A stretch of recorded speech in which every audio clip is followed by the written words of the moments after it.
אז תספר את הסיפור איך שאתה עברת איזה שואה. זה בעצם סיפור לידתי עד שהייתי בן 4. אני נולדתי בעיר לודג' בפולין. שבועות מועטים אחרי שנולדתי, הוריי החליטו לעזוב, לברוח בעצם. כי נולדתי חודשיים אחרי שהגרמנים פלשו לפולין. הם עזבו את לודג' ועברו לעיר הגדולה, לבירת פולין, ורשה. שכעבור כמה חודשים אחרי שהגיעו, כמעט שנה, הגרמנים ריכזו את כל היהודים שבה, שכל היהודים שבוורשה, ריכזו אותם בגטו, גטו ורשה המפורסם. הוריי גידלו אותי כתינוק שנתיים ראשונות מחיי בוורשה, בתנאים הנוראים בתוך הגטו. כנראה שטיפלו בי לא רע כי שרדתי. עד שבדרך לא דרך הם העיזו לברוח מהגטו, שהיה דבר לא פשוט, אבל כעין וכאפס מהמשימה לשרוד מחוץ לחומות הגטו. כי היו המון פולנים שהיו מתנפלים על כל מי שנראה להם פליט יהודי, סוחטים ממנו את הכסף ואחר כך מסבירים אותו לגרמנים.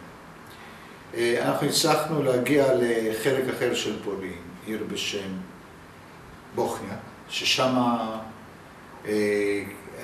היו לאבא שלי, הייתה אחות, היו לנו קרובים, ובסיועם אנחנו הצלחנו אחרי כמה חודשים יחד עם שיירות די גדולות של יהודים לברוח מפולניה דרך הגבול לצ'כוסלובקיה שהיא ארץ סמוכה.